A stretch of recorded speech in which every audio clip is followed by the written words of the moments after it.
Ix-xandir pubbliku huwa maħtuf mill-Partit Laburista u minn Roberta Bela u dan bla dubju illi mhuwiex aċċettabbli illi jseħħ f'pajjiż demokratiku. Kien dan il-messaġġ li twassal waqt konferenza tal-aħbarijiet indirizzata mill-Viċi Kap tal-Partit Nazzjonalista David Aġus u mill-kandidata l-elezzjoni ġenerali Alessia Psajla Żammit.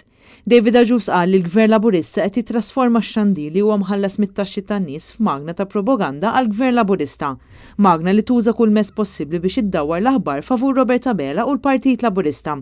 Huwa qal li TVM2 minn stazzjon ta' kultura, arti u xjenza inbidel għal stazzjon li se jkun infus ta' propaganda tal-Lejber.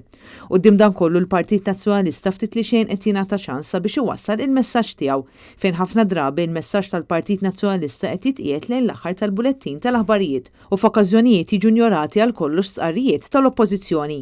Id-demokrazija tirrikjedi li għandu jkun hemm bilanċ bejn gvern u oppożizzjoni fuq ix-xandir nazzjonali, fuq ix-xandir tagħna, fuq ix-xandir tal-poplu Malti Wawċi.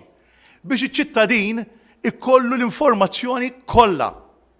Kif bid-dritt għandu jkollu kull ċittadin permezz ta' artiklu 41 tal-Kostituzzjoni ta' pajjiżna. F'analiżi li saret fl-aħħar jiem ħareġ l-ewwel 8 minuti tal-aħbarijiet huma ddominati minn aħbarijiet tal-Gvern Laburista. F'din l-analiżi ħarġet ċara wkoll id-differenza li jkun hemm bejn kemm jingħata ħin lill-Gvern Laburista b'kuntrast mal-Partit Nazzjonalista.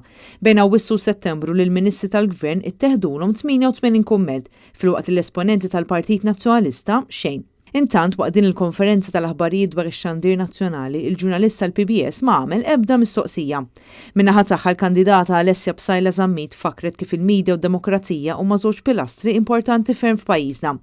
Meta jkollok pajjiż fejn il-partit li jkun fil-gvern u l-istazzjon nazzjonali ikunu qegħdin inaqsu l-ispazju tal-oppożizzjoni u jaġevolaw lill-gvern, ikun qiegħed jitħarbat dan il-bilanċ li għandu jkollu l-istazzjon nazzjonali u anka ikun qiegħed jitħarbat l-aċċess tal-informazzjoni li l-koll għandna dritt li nirċievu fid-djar tagħna permezz tal-midja bħala poplu ta' pajjiż demokratiku.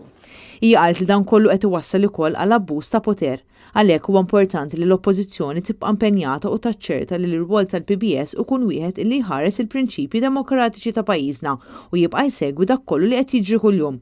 Dan filwaqt il-Partit Nazzjonalista qed jirriserva dritt li jieħu kull azzjoni meħtieġa sabiex ikunu salvagwardjati d-demokrazija, it-trasparenza u d-dritt tal-informazzjoni.